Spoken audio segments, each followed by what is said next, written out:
ঘুম থেকে জাগিয়া যে দৃশ্য দেখতে পায়, দেখে বাদশাহ ইব্রাহিম ইবনে আদহাম তার সামনে দাঁড়িয়ে, হাতের ভিতরে চাবুক, এই চাবুক নিয়ে তার নরম শরীরটার ভিতরে আঘাতের উপরে আঘাত করতেছে।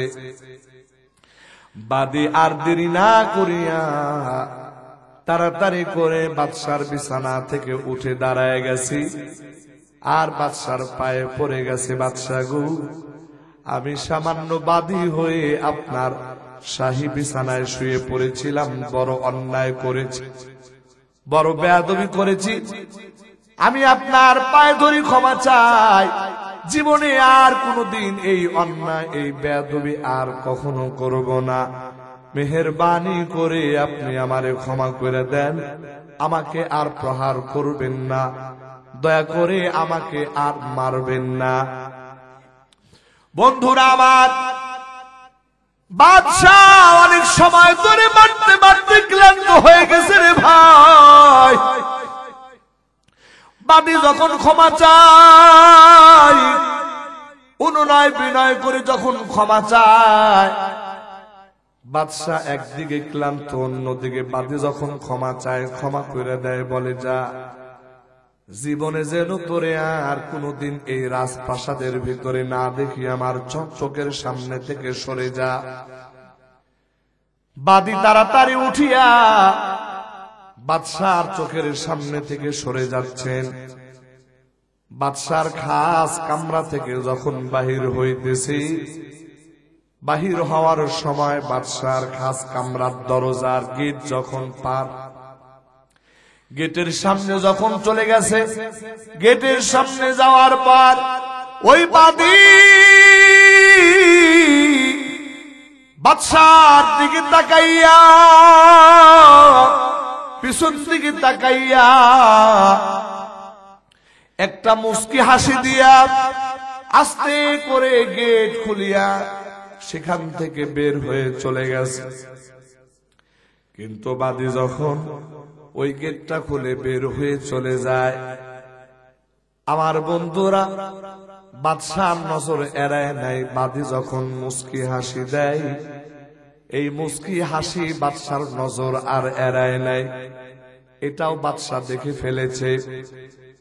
বাদশার মনের ভিতরে চিন্তা হলো, কি ব্যাপার, যেই বাদীর এতক্ষণ পর্যন্ত প্রহার করিলাম, গোটা শরীর ক্ষত বিক্ষত হয়ে গেছে, শরীর থেকে ফিনকি দিয়া রক্ত বের হয়েছে, এত আঘাত পাওয়ার পরেও কান্নাকাটি করে ক্ষমা চায়। এই বাদী যখন ঘর থেকে বাইর হয়, হাসি মারে, ব্যাপারটা কি? বাদশার সম্মানের উপরে, বাদশা তো বড় আত্মমর্যাদাওয়ালা মানুষ, তার আত্মমর্যাদায় এটা বড় একটা আঘাত লেগে গেল।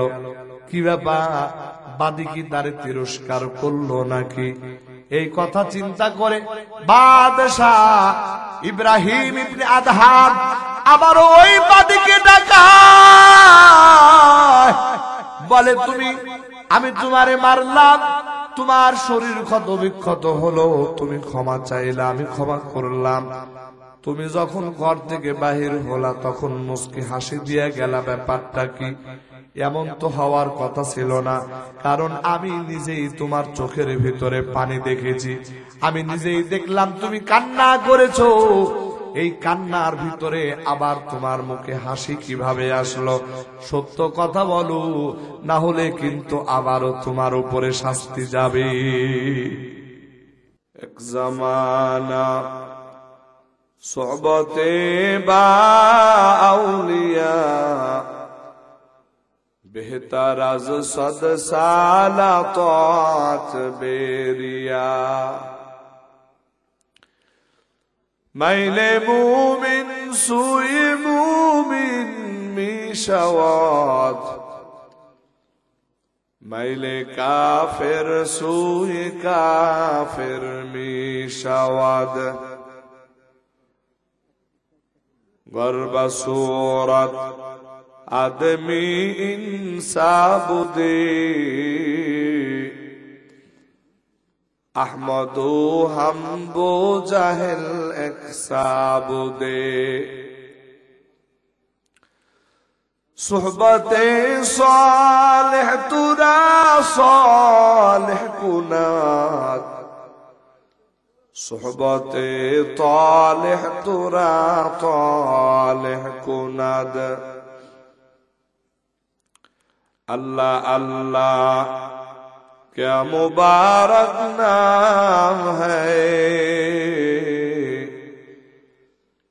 अल्लाह अल्लाह आशिकों का काम है ज़बान खुले तू जिक्र करुन ला इलाहा इल्लल्लाह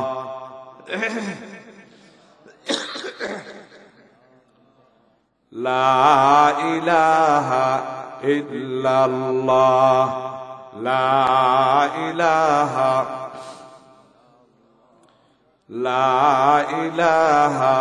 इल्लल्लाह ला इलाहा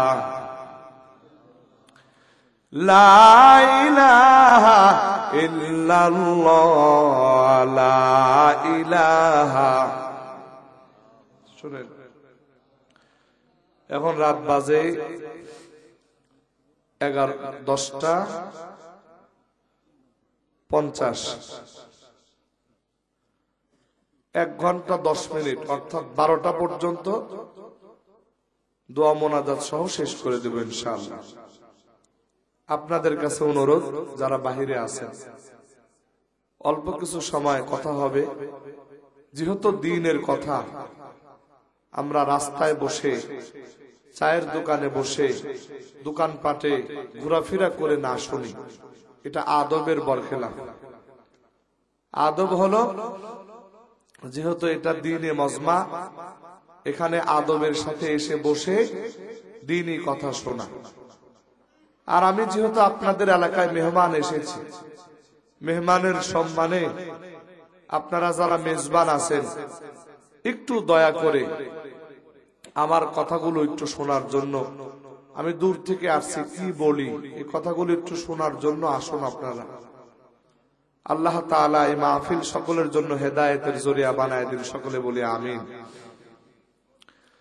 সুবহানাল্লাহ আলহামদুলিল্লাহ লা ইলাহা ইল্লাল্লাহ সুবহানাল্লাহ আলহামদুলিল্লাহ লা ইলাহা ইল্লাল্লাহ সুবহানাল্লাহ আলহামদুলিল্লাহ লা ইলাহা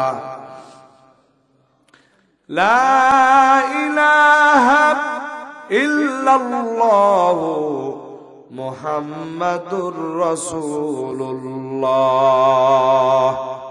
সাল্লাল্লাহু আলাইহি ওয়াসাল্লাম। আলহামদুলিল্লাহ, পশ্চিম ডুবাইল গোরস্থান ও মাদ্রাসার উদ্যোগে আয়োজিত তৃতীয় বার্ষিক ওয়াজ ও দোয়ার মাহফিল আজ 8 জানুয়ারি 2025 রোজ বুধবার। আজকে সবার মুহতারাম সুযোগ্য সভাপতি, আজকে সভায় উপস্থিত আমার সারে তাজ হযরত উলামায়ে কেরাম বুজুর্গানে দ্বীন,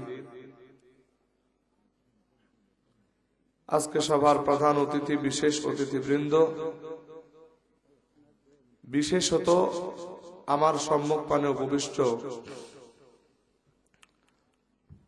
আমাদের ধর্মপ্রাণ মুসলমান ভাইয়েরা, পর্দার আড়ালে অবস্থানরত আমার সম্মানিত মা ও বোনেরা,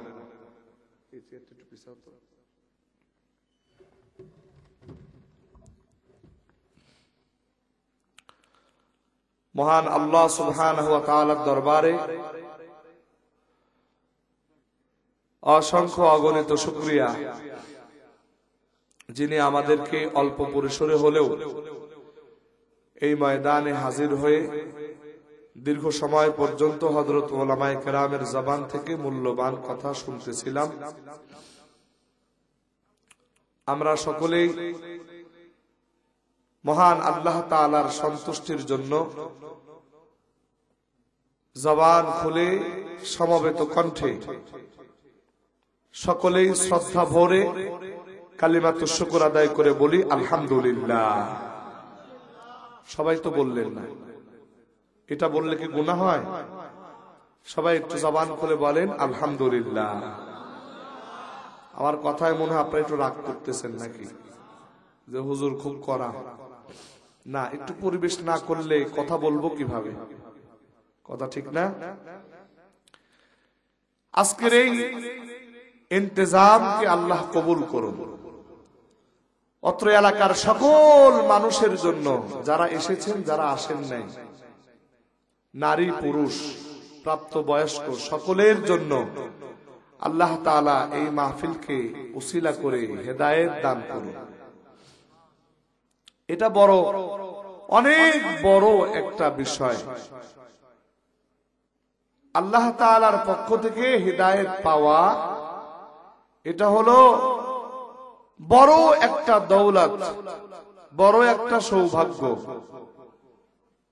আল্লাহর কাছে হেদায়েত পেয়ে গেছেন তো মাশাআল্লাহ, আপনি বিরাট কিছু পেয়ে গেছেন। দুনিয়া আখিরাত আপনি চূড়ান্ত সফল। পক্ষান্তরে আপনি যদি হিদায়াত না পান আর দুনিয়ার সব পেয়ে গেছেন, গাড়ি বাড়ি নারী টাকা ধন দৌলত ক্ষমতা সব পাইছেন, কিন্তু হেদায়েত পান নাই, তো আপনি সাময়িক সফল কিন্তু চূড়ান্ত ভাবে আপনি ব্যর্থ। এজন্য প্রথমেই আমি হেদায়েতের দোয়া করলাম। আর এই হেদায়েত কার আসবে, কিভাবে আসবে, কার কথার ভিতরে হেদায়েত আল্লাহ রাখছেন, এটা একমাত্র আল্লাহই ভালো জানেন। এটা একমাত্র ভালো কে জানেন? সবাই একটু ভাই, আপনারা যদি এইভাবে নীরব থাকেন আমি কথা কিভাবে বলবো বলেন? সবাই একটু আওয়াজ দেন, এই কথাটা জানেন কে? এজন্য যিনি জানেন তার কাছ থেকে হেদায়েতটা চেয়ে নেওয়া। আর এই হেদায়েত একটু হালকা কমায় দাও, মানে ইকোটা হালকা কমায় দাও, একেবারে না, হালকা। এই হেদায়েত এটা হলো শুধুমাত্র আল্লাহ প্রদত্ত। আল্লাহ যাকে দান করেন সেই পায়, আল্লাহ যাকে দেন না সে হেদায়েত পায় না। এটার চাবিকাঠি সম্পূর্ণটাই আমার আল্লাহর হাতে। আল্লাহ যাকে হেদায়েত দিবেন,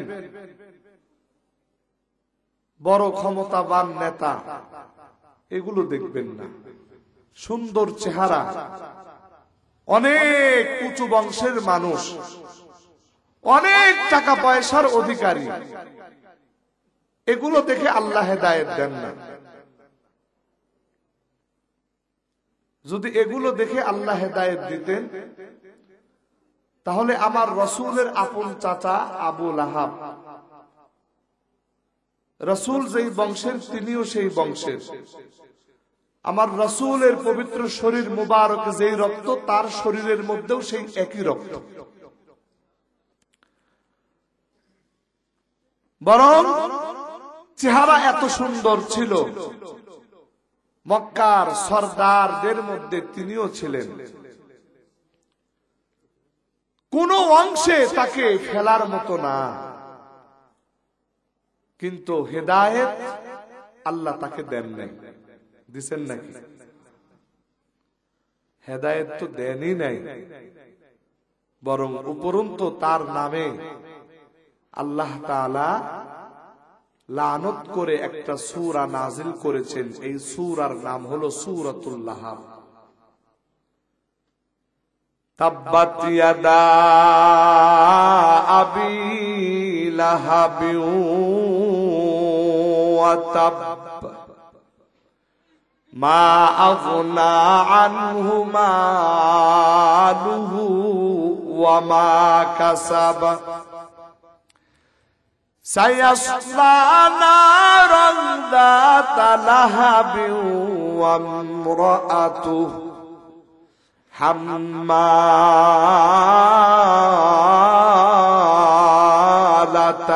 হাতাব ফি জিদিহা হাবলুম মিন মাসাদ। এই সূরার নাম সূরা লাহাব।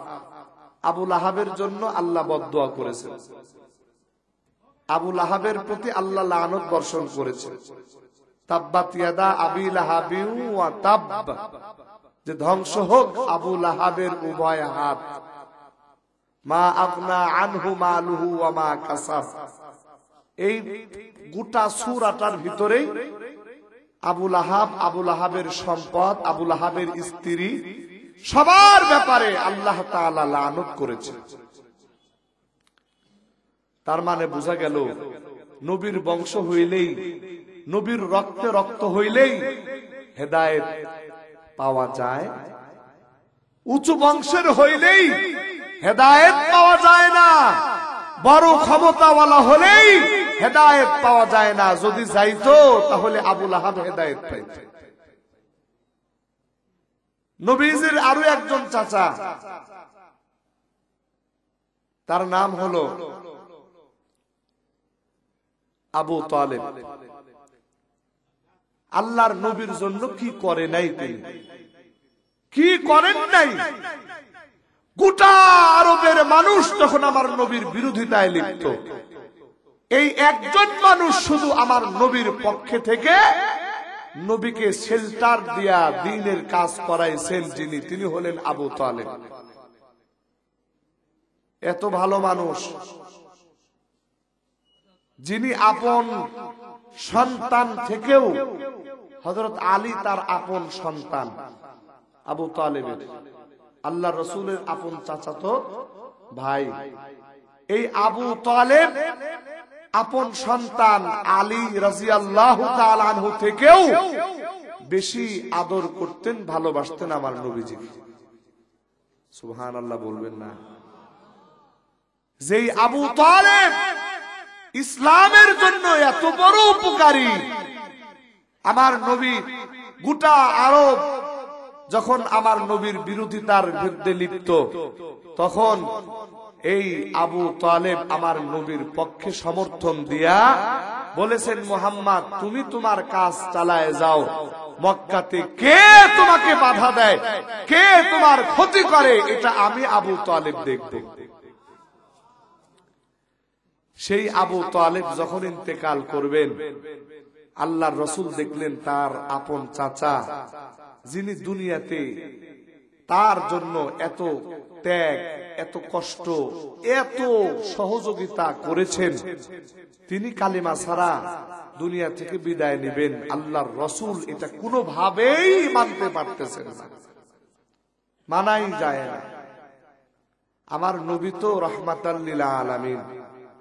গোটা দুনিয়ার ভিতরে একজন মানুষ বেঈমান হয়ে এই দুনিয়া থেকে বিদায় হয়ে যাওয়া, এটা আমার রাসূলের পক্ষে মেনে নেওয়া সম্ভব না।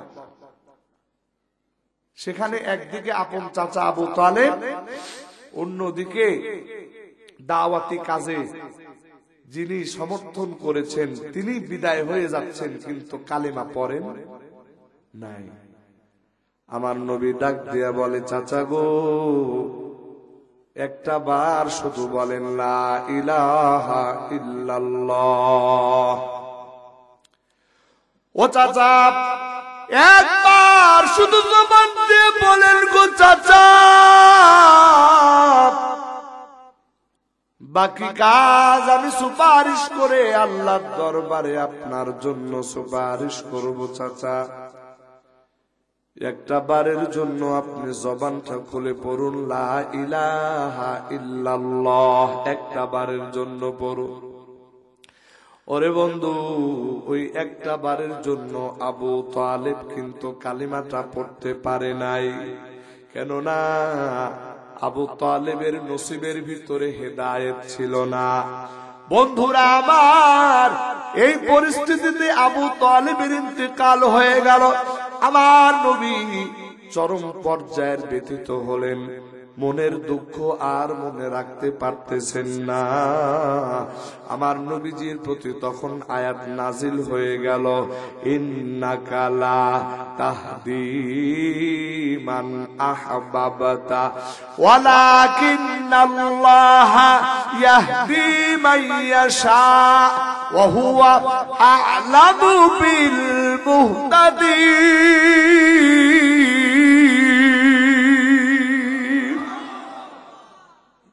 আমার আল্লাহ বলে, ও নবী মুহাম্মদ, আপনি যাকে পছন্দ করবেন তাকে হেদায়েত দিতে পারবেন না, কেননা হেদায়েত তো আপনার হাতে আমি ছেড়ে দেই নাই, বরং হেদায়েত এটা আমি আল্লাহ আমার কুদরতি হাতে রেখেছি।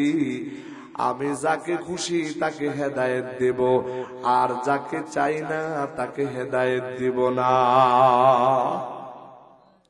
বন্ধুরা আমার, একদিকে নবীর পঞ্চাচারে ভাই, নবীর বংশধর, নবীর রক্ত, নবীর দেহের মধ্যে যে রক্ত, সেই রক্ত যাদের দেহের মধ্যে, একদিকে তারা হেদায়েত পায় না, অন্যদিকে আল্লাহু আকবার, হযরত সালমান ফার্সি সুদূর, আল্লাহু আকবার, সুদূর পারস্য দেশ থেকে যিনি এসেছেন, আল্লাহ তাকে তার গলার ভিতরে হেদায়েতের রশি পরায় দিয়েছেন। আমার প্রাণের ভাইরা, আমার বন্ধুরা, শুধু তাই নয়, আরে ভাই, আল্লাহর নবীর সাহাবী হযরতে বিলাল রাদিয়াল্লাহু তাআলা আনহু, ওরে বন্ধু, ওই বিলাল সুদূর আফ্রিকা দেশ থেকে এসেছে। ওই বিলাল একজন কৃতদাস ছিল, ওই বিলাল ছিল একজন গোলাম, উন্নত বংশের মানুষ ছিল না। ওই বিলাল চেহারাটাও সুন্দর ছিল না, একেবারে কুৎসিত চেহারা। ওরে বন্ধু, তার ঠোঁটটা দেখলে মানুষ ভয় পেয়ে যাইত, এত ভয়ঙ্কর রূপ তার ছিল। আমার প্রাণের ভাইরা, আমার বন্ধুরা, ওই বিলাল যে কিনা গোলাম, ওই বিলাল উচ্চ বংশের ছিল না, কোন নেতৃস্থানীয় মানুষ ছিল না, কিন্তু আমার আল্লাহ হযরতে বিলালের গলার ভিতরে হেদায়েতের রশি লাগায় দিয়েছে, যার কারণে ওই বিলালের মর্যাদা এত বেড়ে গেছে, এত বেড়ে গেছে। আল্লাহর নবী হাটে, আল্লাহর নবী যখন মিরাজুন নবী সাল্লাল্লাহু আলাইহি ওয়াসাল্লাম যখন মিরাজে গমন করেছেন, জান্নাতের ভিতরে হযরতে বিলাল হাফসী রাদিয়াল্লাহু তাআলা আনহুর পায়ের আওয়াজ শুনেন। হযরতে বিলাল জমিনের মধ্যে হাঁটে, আর হযরতে বিলালের পায়ের আওয়াজ জান্নাতের ভিতরে শোনা যায়। একটু আওয়াজ দিয়া জোরে জোরে বলেন সুবহানাল্লাহ। প্রাণীর ভাইরা আমার, এই জন্যই তো কথা বলতে চাই, আল্লাহর বান্দা কার হেদায়েত কোথায় আছে রে ভাই, কার হেদায়েত কোন কথার ভিতরে আছে, এটা আমিও জানি না, এটা আপনিও জানেন না। আমার বন্ধুরা, এই জন্য যখন দ্বীনের কথা চলতে থাকে রে বন্ধু, ওই সময় দ্বীনের কথাগুলি শোনার জন্য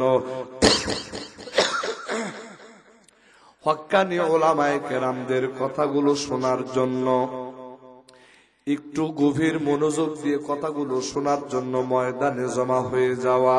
হতে পারে আমি খাদেমুল ইসলাম নাটোরের জবান দিয়া এমন কোন কথা আপনার কলিজার ভিতরে লেগে যেতে পারে, যে কথা আপনার জন্য হেদায়েতের ওসিলা হতে পারে। একটু আওয়াজ দিয়া জোরে জোরে বলেন, কথা ঠিক কিনা? প্রাণীর ভাইরা আমার, এই ব্যাপারে একটা এক্সাম্পল দিতে চাই রে ভাই। এই দুনিয়ার একজন বাদশা ছিল, তার নাম ছিল ইব্রাহিম ইবনে আদহাম।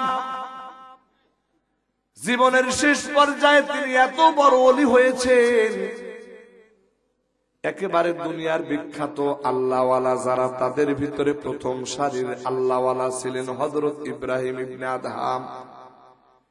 কিন্তু জীবনের প্রথমে তো তিনি এমন ছিলেন না, বরং তিনি ছিলেন একজন দুনিয়াদার বাদশা। দুনিয়াদার বাদশা মানে, আরে ভাই, একজন দুনিয়াদার বাদশা মানে ক্ষমতার অপব্যবহার করিয়া দেশের জনগণের প্রতি জুলুম করা। কথা বলেন ঠিক কিনা? আবার আয়না ঘরের ব্যবস্থা করা। কয় মতের বিরুদ্ধে কথা হইলে, হ্যাঁ নেতার বিরুদ্ধে কথা হইছে, সরকারের বিরুদ্ধে কথা হইছে, ধরে আয়না ঘরের ভিতরে রাখবি এমন ভাবে যাতে করে একেবারে না খায়া না পড়ে জ্বলতে জ্বলতে মরে যায়। নাউজুবিল্লাহ বলেন। কিরকম এরকম আয়না ঘর আমাদের দেশে ছিল কিনা? কথা কয় না?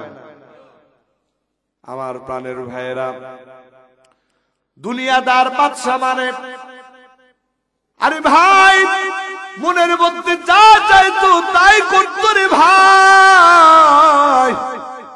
এমন কোন গুনাহ ছিল না যেই গুনাহ তাদের দ্বারা হতো না।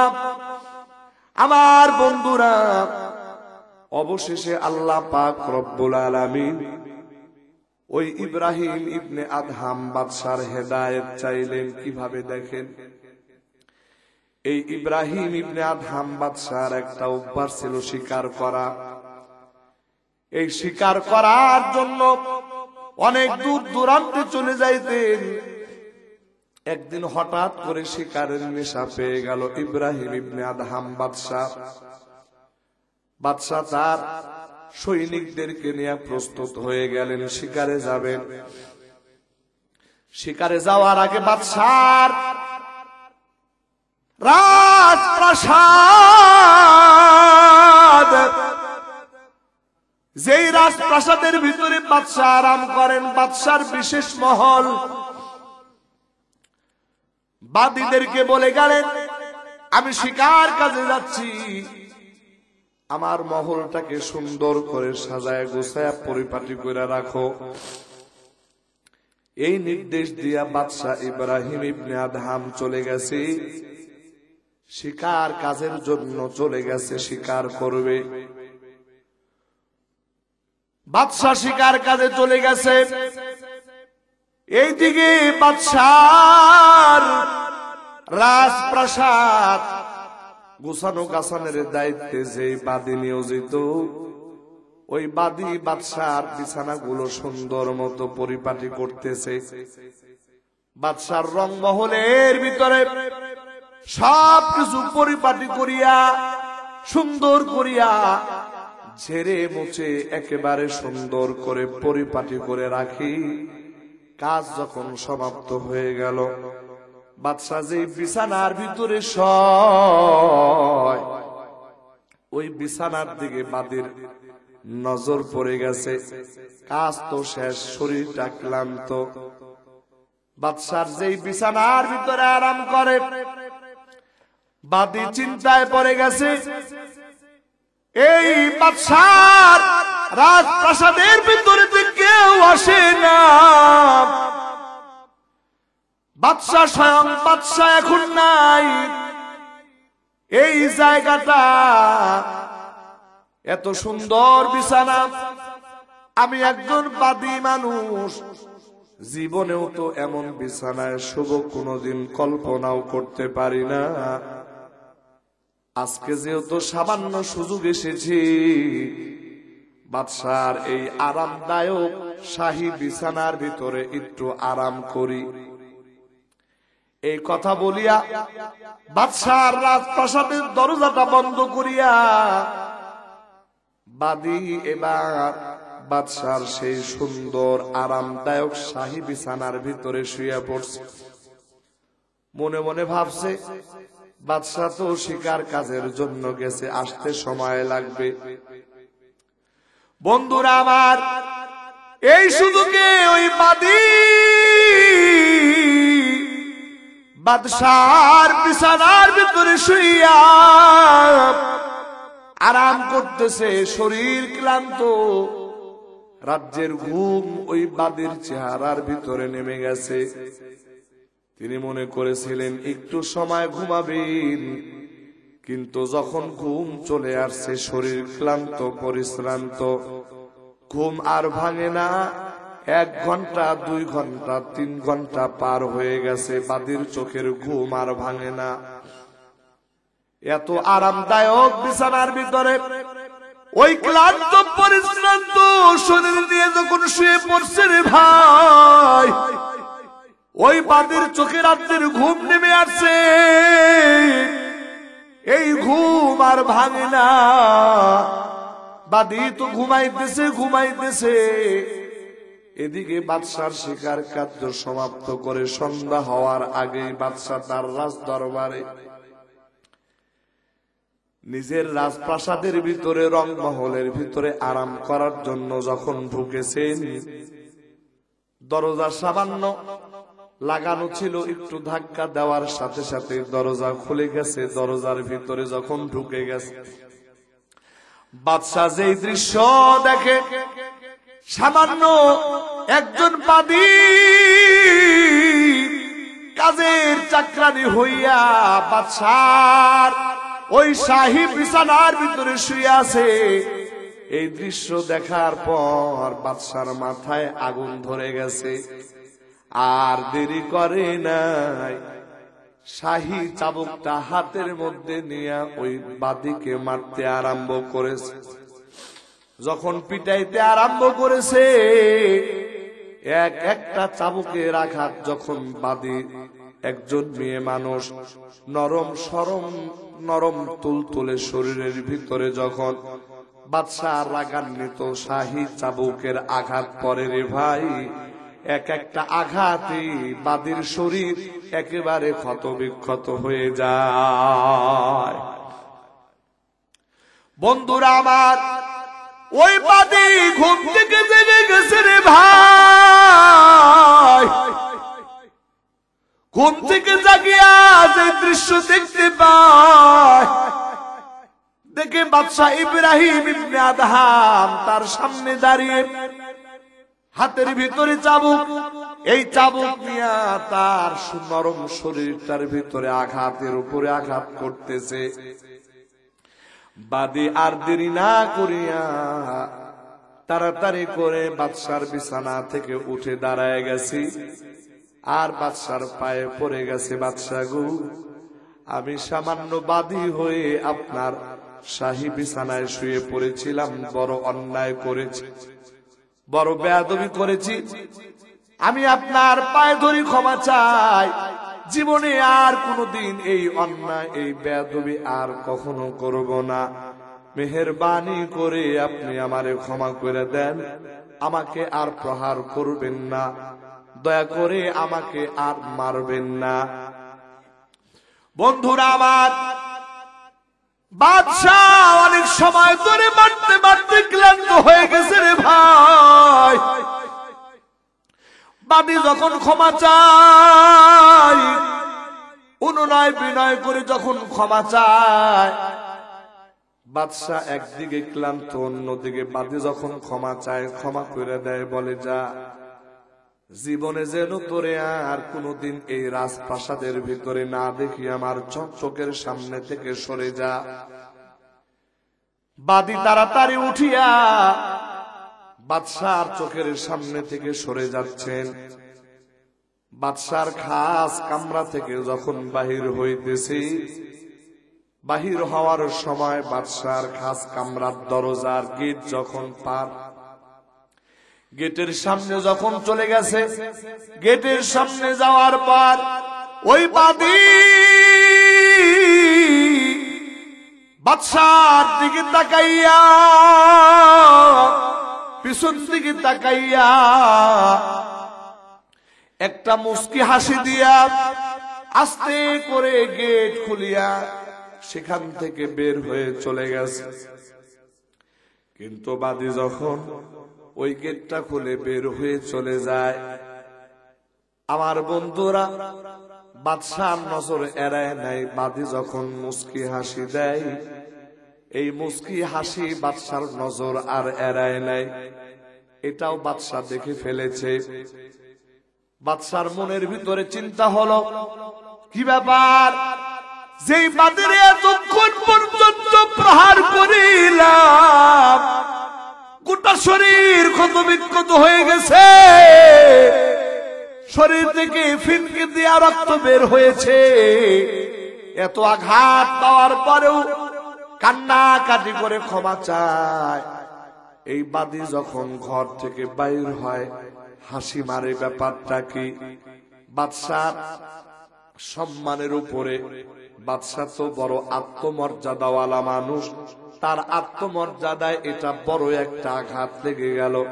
কি ব্যাপার, বাদী কি তারে তিরস্কার করলো নাকি?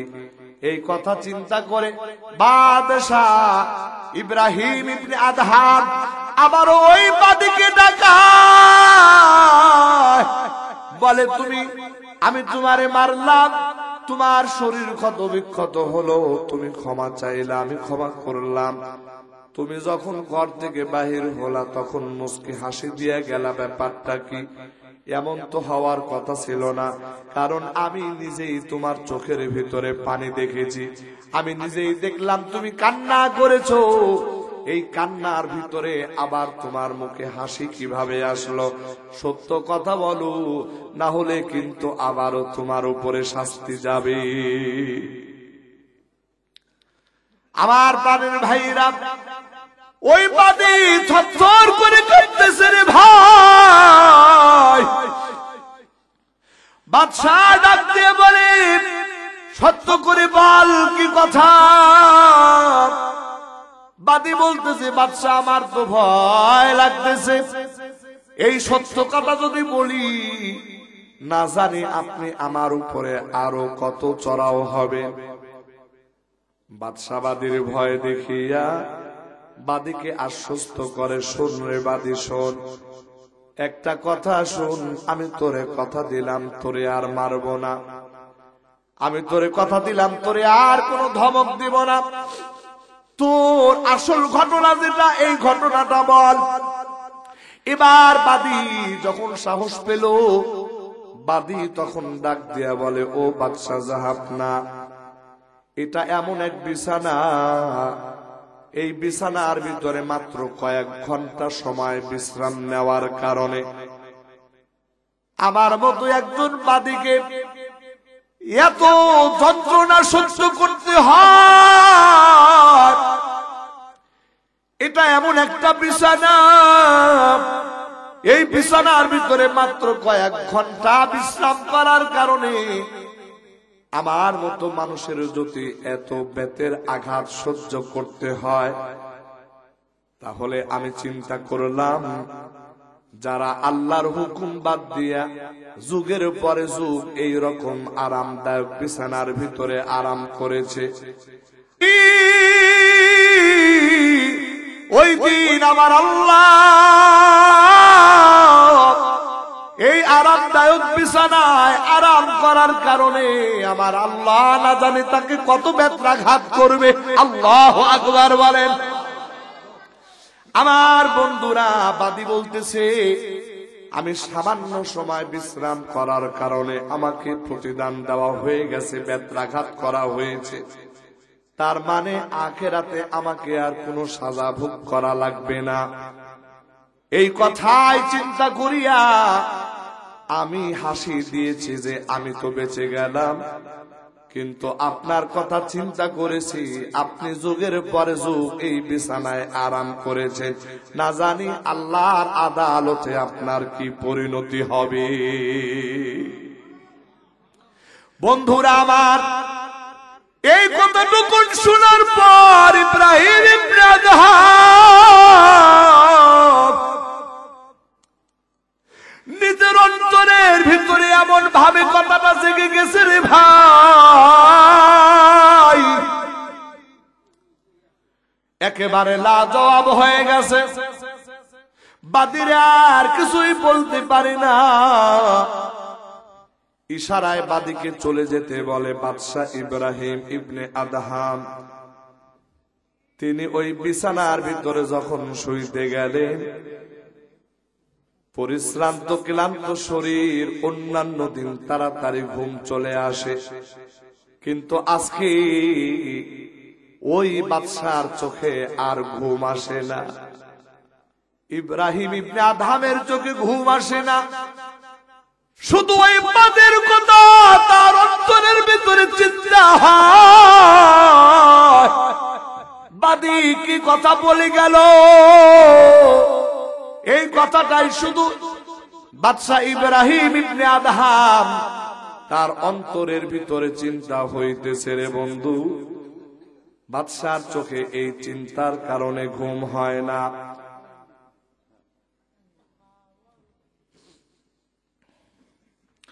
আমার প্রাণের ভাইয়েরা, আমার বন্ধুরা, ওই বাদশার অন্তরের ভিতরে চিন্তা হইতেছে। রাত্র গভীর হয়ে গেছে, কিন্তু বাদশার চোখের ভিতরে ঘুম নাই। ওরে বন্ধু, বাদশার চোখের ভিতরে ঘুম নাই, বাদশা জেগে আছে। ঠিক রাতের যখন মধ্যভাগ, রাত যখন গভীর হয়ে গেছে রে ভাই, দুনিয়ার মানুষগুলি ঘুমিয়ে আছে তো, ঠিক এমন সময় বাদশাহ ইব্রাহিম ইবনে আদহাম যেই রাজপ্রাসাদের মধ্যে শুয়ে আছে, ওই রাজপ্রাসাদের ছাদের মধ্যে, ছাদের উপর থেকে একটা আওয়াজ স্পষ্ট বোঝা যাইতেছে যে এই ছাদের উপরে এই গভীর রাত্রিতে কে যেন হাঁটাহাঁটি করতেছে। বাদশাহ তাড়াতাড়ি তার সৈনিক ডাকলেন, বললে দেখো তো, যাও উপরে ছাদে কে। যায় দেখে একজন সাধারণ মানুষ উপরে ছাদের উপরে হাঁটাহাঁটি করতেছে, ধরে নিয়ে আসছে বাদশার সামনে। বাদশারে বলে, বাদশাহ বলে, ও মিয়া, এত গভীর রাত, তুমি কে, কোথা থেকে আসছো, আর বাদশার রাজপ্রাসাদের ভিতরে তুমি কি চাও? এই গভীর রাত্রিতে মানুষ যখন ঘুমায় আছে, তখন তুমি কি চাইতেছো? বন্ধুরা আমার, ওই লোকটা বাদশাকে ডাক দিয়ে বলে, বাদশা গো, আমি তো আমার পছন্দনীয় দামি আমার একটা উট, এই উট হারায়া আমি পাগল পাড়া, এই উটের সন্ধানে আমি আপনার রাজপ্রাসাদের ছাদে চলে আসছি। বাদশাহ ইব্রাহিম ইবনে আদহাম ওই লোকটারে ডাক দিয়া বলে, ও মিয়া, এই দুনিয়ার ভিতরে তো তোমার মতো আহাম্মক মানুষ দেখি নাই। বলে কেন? বলে মানুষের উট হারায় গেলে বনের ভিতরে যায় উট খুঁজবে, উট হারায় গেলে জঙ্গলের ভিতরে যায় উট খুঁজবে, বাজারের ভিতরে যায় উট খুঁজবে, কিন্তু তুমি সেটা না করিয়া আমি বাদশাহ আমার রাজপ্রাসাদের ভিতরে তুমি উট খোঁজাখুঁজি করতেছো। মিয়া, তোমার মতো এত বড় আহাম্মক এই দুনিয়াতে আছে? এবার ওই লোকটা ডাক দেয়া বলে, বাদশা গো, আমার উট হারায় গেছে, এই উট বনে জঙ্গলে না খুঁজিয়া আপনার রাজপ্রাসাদের ছাদের উপরে খোঁজার কারণে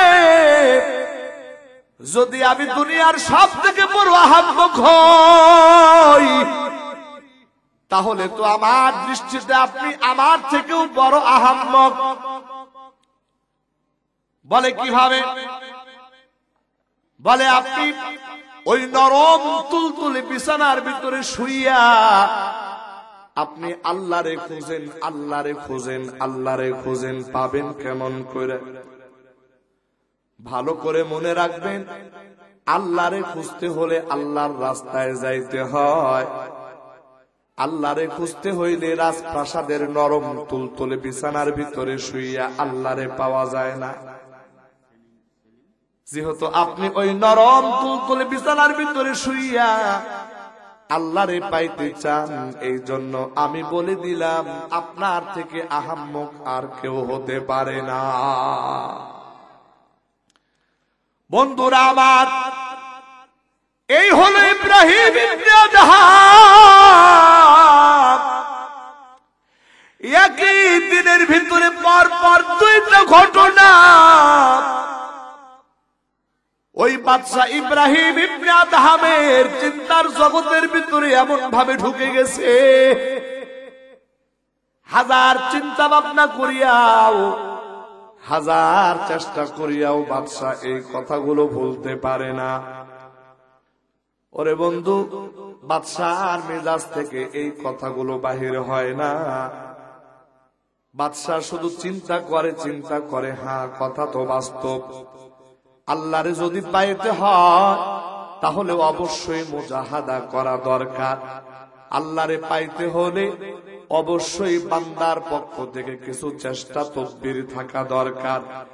আমার আল্লাহ পবিত্র কোরআনের মধ্যে বলেন, ওয়াল্লাযীনা জাহাদু ফিনা লানাহদিয়ান্নাহুম সুবুলানা ওয়া ইন্নাল্লাহা লামাআল মুহসিনিন। আমার আল্লাহ বলে, আমি আল্লাহরে পাওয়ার জন্য যারা চেষ্টায় লিপ্ত হয়, সাধনায় লিপ্ত হয়, ওরে বন্ধু আমার আল্লাহ বলে, আমি আল্লাহ ওই বান্দার জন্য আমার পথ দেখায় দেই। জোরে বলেন সুবহানাল্লাহ। আমার প্রাণের ভাইরা, ওই ইব্রাহিম ইবনে আদহাম এই ঘটনার পর থেকে তিনি তার রাজত্ব ছাড়িয়া দিয়া, ভোগ বিলাসের জীবন ছেড়ে দিয়া আল্লাহর বান্দা আল্লাহরে পাওয়ার জন্য যখন বাহির হয়ে গেছি, আমার আল্লাহ ওই ইব্রাহিম ইবনে আদহামের নামটা ওলির দফতরে লিখা দিছে। শুধু তাই নয়, এই দুনিয়াতে প্রথম সারির যত আল্লাহর প্রিয় বান্দা, এই প্রথম সারির আল্লাহ ওয়ালাদের ভিতরে হযরতে ইব্রাহিম ইবনে আদহামের নাম আমার আল্লাহ উঠায়া দিয়েছে। একটু আওয়াজ দিয়া জোরে জোরে বলেন সুবহানাল্লাহ। প্রাণীর ভাইরা আমার, বন্ধুরা আমার, এ পর্দার অন্তরালের আমার মা বোনেরা, এই জন্যই আমি কথাগুলো বলতেছিলাম। কার কথার ভিতরে কার জন্য হিদায়েত আল্লাহই ভালো জানে। আমার বন্ধুরা, আমরা সবাই আল্লাহ পাকের দরবারে হিদায়েত চাই। ওরে বন্ধু, হিদায়েত যদি না পাই তাহলে তো দুনিয়াও বরবাদ, আখিরাতও বরবাদ। হিদায়েত যদি পেয়ে যায় তাহলে তো আমার দুনিয়াও আমার আখিরাত সবকিছুই সফল। ওরে বন্ধু, আজকের এই মাহফিল থেকে আমরা যারা ওয়াজ শোনার জন্য এসেছি, এই আওয়াজ যতদূর পর্যন্ত শোনা যাইতেছে রে ভাই, আল্লাহ পাক রব্বুল আলামিন যেন আমাদের সবার জন্য হেদায়েত দান করেন। একটু জবান খুলে আওয়াজ দেয়া জোরে বলেন আমিন। প্রাণীর ভাইরা আমার, বন্ধুরা আমার, আমার আল্লাহ আমি যে আয়াতে কারিমা তিলাওয়াত করেছি, আমার আল্লাহ বলতেছেন, আল্লাযী খালাকাল মাউতা ওয়াল হায়াতা লিয়াবলুয়াকুম আইয়ুকুম আহসানু আমালা ওয়া হুয়াল আজিজুল গফুর। আমার আল্লাহ বলে, এ বান্দা, আমি আল্লাহ হায়াত সৃষ্টি করেছি, আমি আল্লাহ মৌত সৃষ্টি করেছি। কেন রে বান্দা? আমি আল্লাহ এটা পরীক্ষা করে দেখার জন্য যে তোমাদের ভিতরে কোন কোন বান্দা ভালো আমল করে, নেক আমল করে। প্রাণের ভাইরা আমার, বন্ধুরা আমার, এই হলো আয়াতে কারিমার তরজমা রে ভাই। এই আয়াত থেকে আমার আল্লাহ দুনিয়ার ইমানদারদেরকে বুঝাইতে চান, ও দুনিয়ার ইমানদার, আমি আল্লাহ তোমারে 50 বছর 60 বছর 80 বছর যে হায়াত দিয়েছি এটা আমি আল্লাহ দিয়েছি। কেন দিয়েছি রে বান্দা? আমি আল্লাহ তোমার আমলটা পরীক্ষা করার জন্য। ওরে বন্ধু, দুনিয়ার সমস্ত মানুষ যখন আল্লাহর আদালতে হাজির হয়ে যাবে, আল্লাহর আদালতে যখন হাজির হয়ে যাবে, 50 60 80 বছর এই বান্দা দুনিয়াতে যা কিছু করেছে এই বিষয়গুলো আমার আল্লাহ বান্দার কাছে জানতে যাবে। এ বান্দা, তুমি এই হায়াতে জীবনটা তুমি কোন পথে কাজে লাগাইছো? ভাইয়ের ভাইরা আমার, ওই দিন আমার আল্লাহর আদালতের ভাই আমার আপনার আমল নামাগুলি প্রকাশ হয়ে যাবে। যেদিন আমার আমল নামা আল্লাহর দরবারে প্রকাশ হয়ে যাবে, ওই দিন দেখা যাবে ওই আমল নামার ভিতরে নামাজ নাই রে, ওই আমল নামার ভিতরে রোজা নাই, ওই আমল নামার ভিতরে দান সদকা নাই, ওই আমল নামার ভিতরে কোরআন তিলাওয়াত নাই, ওই আমল নামার ভিতরে জিকির আজকার নাই। আমার প্রাণের ভাইরা, আমার বন্ধুরা, এবার আমি আপনাদের উদ্দেশ্যে বলতে চাই, আল্লাহ পাকের আদালতে যেদিন হাজির হব, এর ভাই আমার আপনার আমল নামার পরিস্থিতি যদি এমন হয়, আল্লাহর আদালতে আমি আর আপনি কেমন করে চেহারাটা দেখাবো? ওরে বন্ধু, লজ্জায় সেদিন মাথা নত হয়ে যাবে। মানুষগুলি সেদিন আফসোস করবে। সেদিন আফসোস করিয়াও কোনো লাভ নাই, সেদিন লজ্জা পাইলেও কোনো লাভ নাই। আল্লাহ প্রদত্ত শাস্তি আমার আপনার জন্য নির্ধারিত হয়ে যাবে। একটু আওয়াজ দিয়া জোরে জোরে বলেন, কথা ঠিক কিনা? প্রাণীর ভাইরা, আমার বন্ধুরা, আমার ওই আখিরাতে আল্লাহর আইন, আল্লাহর আদালতে যখন টেনে যাবে রে ভাই, ওই দিন আমার আপনার বিরুদ্ধে যে শাস্তির ব্যবস্থা হবে রে, ওই শাস্তি কেউ সহ্য করার মতো হবে না। যদি দুনিয়ার কোন মানুষ বলে ওই জাহান্নামের আযাব বরদাস্ত করার ক্ষমতা আমার আছে, তাহলে এই ওয়াজটা আমি তাদের জন্য করি না। কিন্তু যদি কোনো ব্যক্তি বলে না, ওই জাহান্নামের আযাব বরদাস্ত করার মতো ক্ষমতা আমার নাই, এই কথা যে ব্যক্তি বলবে, আমার এই ওয়াজ, আমার এই নসিহত শুধু তার জন্য রে ভাই। আমি আপনাদের মাঝে আজকে এসেছি, জীবনে আর কোনদিন আপনাদের মাঝে আসবো কিনা জানি না, আর কোনদিন আপনার সাথে আমার সাক্ষাৎ হবে কিনা জানি না। অন্তরের দরদ দিয়ে দুইটা কথা বলতে চাই রে বন্ধু। মানুষের হায়াত মৌতের কোনো গ্যারান্টি নাই। এই যে দেখেন না, কত মানুষ নিজের ঘর থেকে বাহির হয়ে গেছে, যুবক মানুষ মোটর সাইকেলটা নিয়ে বাহির হয়ে গেছে। আল্লাহর বান্দা আর জীবিত অবস্থায় বাড়িতে ফিরতে পারে। মা চোখের পানি ফালায়া ডাক দিয়ে বলে, আমার সন্তান কই গেল রে?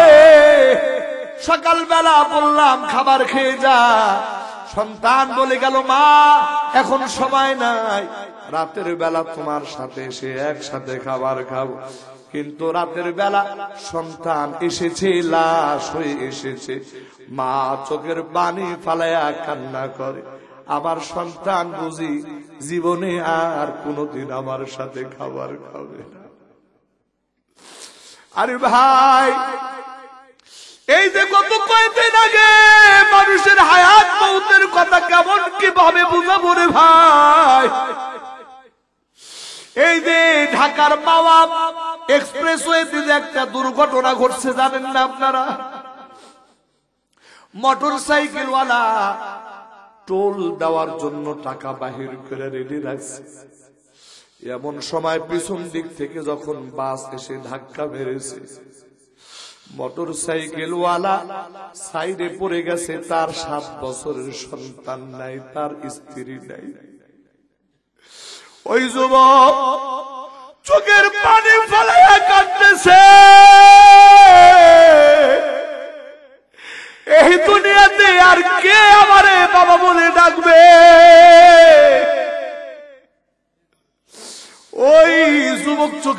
পানি ফালায় কান্দে। আমি যখন পিছনের দিকে তাকায়া দেখলাম আমার সন্তানটা বাসের চাকার নিচে পড়ে আছে। আমি যখন পিছনে তাকাইলাম আমি দেখলাম আমার প্রিয়তমা স্ত্রী একেবারে গাড়ির নিচে তারে টেনে হেঁচড়ে নিয়ে যাইতেছে। নিজের চোখের সামনে নিজের সন্তানের নিজের স্ত্রীর এমন করুণ মৃত্যু দেখার পরে যুবক বলে, আমি দুনিয়াতে আর কি নিয়ে বাঁচব? ওরে বন্ধু, এই দুনিয়াতে প্রতিদিন কত দুর্ঘটনা ঘটতেছে, আর দুর্ঘটনায় কত মানুষের প্রাণ যাইতেছে, কোনো হিসাব নাই। আরে ভাই, এই দুর্ঘটনার ভিতরে তুমি থাকবে না, আমি থাকবো না, এটার তো কোনো গ্যারান্টি নাই। আমি খাদিমুল ইসলাম নাটোরি প্রতিদিন রাতের বেলায় মাহফিল করার জন্য দূর দূরান্তে যাই, আবার দূর দূরান্ত থেকে আবার বাড়ির পথে ফিরে যাই। রাস্তার ভিতরে কত দুর্ঘটনা ঘটে রে ভাই। আল্লাহ তুমি হেফাজতের মালিক। হয়তোবা কোনদিন শুনতে পারেন ওই বক্তা নাটোরি সাহেব আর দুনিয়াতে নাই। আবার এমনও হইতে পারে এই ময়দানের ভিতরে যত ভাই আসরে ভাই, এইরকম ঘটনা তোমার জীবনেও ঘটতে পারে। আল্লাহর বান্দা, এই জন্য বলতেছি মানুষের মৃত্যুর কোনো গ্যারান্টি নাই। ওরে বন্ধু, আমার আল্লাহ পবিত্র কোরআনের ভিতরে বলতেছেন, ওয়ালা তামুতুন্না ইল্লা ওয়া আনতুম মুসলিমুন। আমার আল্লাহ বলতেছে তোমরা মৃত্যুবরণ করো না, তবে মৃত্যুবরণ করবা অবশ্যই খাঁটি মুসলমান হয়ে মৃত্যুবরণ করবা। আরে ভাই, খাঁটি মুসলমান কেমন করে হইলাম? আমার সকাল বেলাও কাটে গুনাহ দিয়া, আমার দুপুর হয় গুনার মাধ্যমে, আমার সন্ধ্যা হয় গুনার মাধ্যমে, আমার রাত আমার দিন কাটে গুনাহ করে করে, আমার জীবনের বছরগুলি সময়গুলো কেটে যায় গুনাহ করে করে। রে বন্ধু, এই অবস্থায় যদি মৃত্যু হয়, না জানে আল্লাহর কোন আযাব আমার আপনার জন্য অপেক্ষা করতেছে। বন্ধুরা রে, দিলের বড় দরদ নিয়ে আবেগ নিয়ে কথাগুলো বলতে চাই। আর গুনাহ করিও না, আল্লাহর কাছে তওবা করো। গুনাহ হয়ে গেছে, আল্লাহর কাছে তওবা করো। আমার আল্লাহ বলে, ইয়া ইবাদি আল্লাযীনা আসরাফু আলা আনফুসিহিম লা তাকনাতু মির রাহমাতিল্লাহ ইন্নাল্লাহা ইয়াগফিরুয যুনুবা জামিআ ইন্নাহু হুয়াল গফুরুর রাহিম।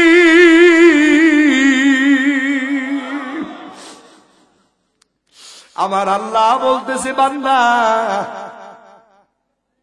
তোমার গুনাহ যদি সমুদ্রের ফেনার সমান হয়ে যায়, বান্দা, তোমার গুনাহ যদি উহুদ পাহাড়ের সমান হয়, নিরাশ হইও না রে বান্দা।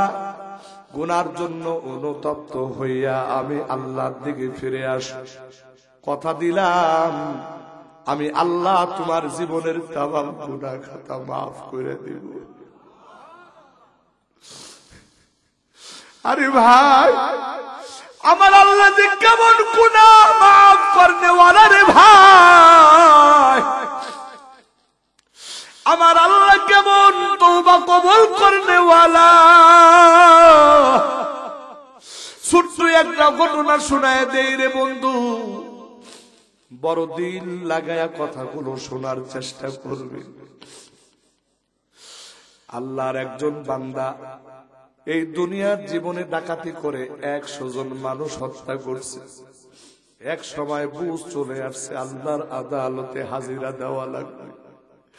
আল্লাহ যদি বলে নাফরমান, এত বান্দারে হত্যা করলি, আজকে একজন বান্দার জীবন ফিরায় দে তো দেখি। এই কথা যদি আমার আল্লাহ বলে, আমি আমার আল্লাহর দরবারে ধরা খেয়ে যাব, আমার বাঁচার কোনো উপায় নাই।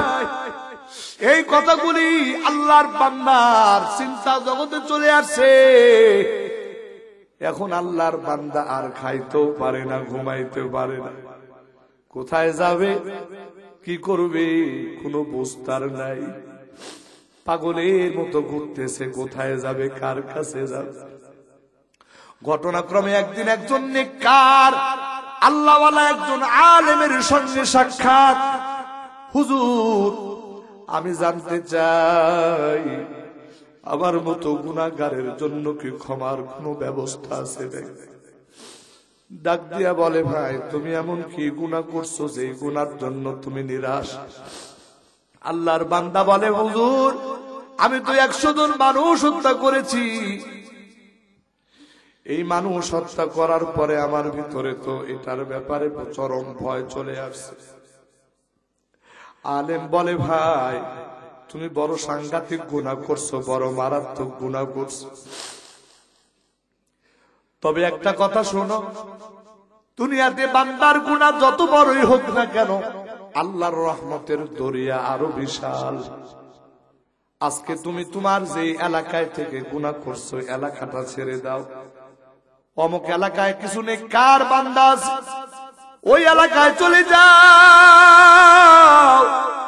নেককার বান্দাদের সাথে সকাল সন্ধ্যা কাটাইবা, নেক আমল করবা। আর তুমি যে গুনাহ করছো, এই গুনার জন্য চোখের পানি ফালায় ফালায় কানবা। আমার দিল বলে আল্লাহ তোমার গুনাহ খাতা মাফ করে দিতে পারে। ওই আল্লাহর বান্দা এই রকম ভাবে কথা শোনার পরে তার দিলটা নরম হয়ে গেছে। আল্লাহর বান্দা তওবা করার জন্য তৈরি হয়ে গেছে। একটা কদম পা সামনে বাড়াইছে, মালাকুল মউত জিবরা আজরাইল তার জান কবজ করে দিয়েছে। 2 দল ফেরেশতা আসিয়া ওই বান্দার রূহ টানাটানি শুরু করে দিয়েছে। রে ভাই, আমার আল্লাহ ডাক দিয়া বলে, ও ফেরেশতারা আমার বান্দার রূহ নিয়ে টানাটানি করো না। তোমরা একটা কাজ করো, জমিনটারে মাপো, দেখো আমার বান্দা নেক বান্দাদের এলাকার দিকে বেশি আগাইছে না কম আগাইছে। যদি নেককার বান্দাদের দিকে বেশি আগায় থাকে তাহলে তার রূহটা নেকির ফেরেশতার হাতে দিবা। আর যদি নেক বান্দাদের এলাকার দিকে কম আগায় থাকে তাহলে তার রূহটা বদির ফেরেশতার হাতে উঠাইয়া দিবা। আল্লাহ পাক ফয়সালা করলেন। ওরে বন্ধু, ফেরেশতারা জমিন মাপতেছে আর আমার আল্লাহর কুদরত দেখে, আমার আল্লাহ দেখে বান্দা যদিও বা তওবা করে না, কিন্তু তওবা করার জন্য একটা কদম পা সামনের দিকে আগাইছে। এই কদম পা সামনের দিকে আগানোর কারণে ওই বান্দার প্রতি আল্লাহর রহমতের দরিয়ার ভিতরে জোশ শুরু হয়ে গেছে। সুবহানাল্লাহ।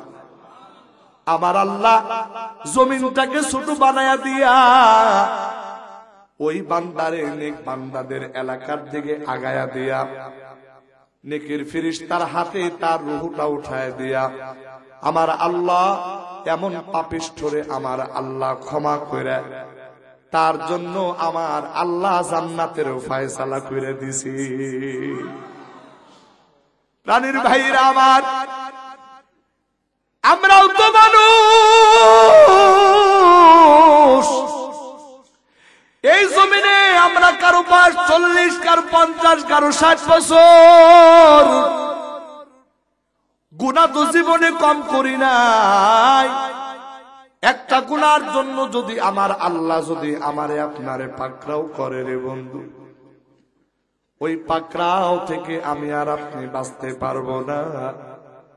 এই জন্য আজকের মাহফিলে আমরা যারা এসেছি, নারী আর পুরুষ যারা এসেছি, 2 মিনিট সময় দিয়া চোখের পানি ফালায়া আল্লাহর কাছে একটু তওবা করে যাব। আল্লাহ গো, জীবন ভর শুধু গুনাহ আর গুনাহ করেছি রে মালিক, একটা গুনার সাজা যদি তুমি দাও আমার তো বাঁচার উপায় নাই। আয় আল্লাহ,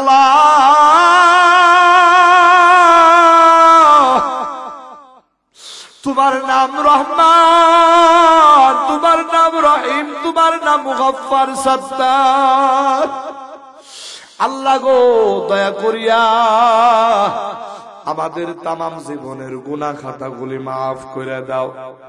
আয় আল্লাহ, জীবনে যতদিন বেঁচে থাকবো গো মালিক, আর কোনদিন এক ওয়াক্ত নামাজ ছাড়বো না, আর কোনদিন মিথ্যা কথা বলবো না। 2টা হাত একটু উঠায় দেন আল্লাহর দিকে।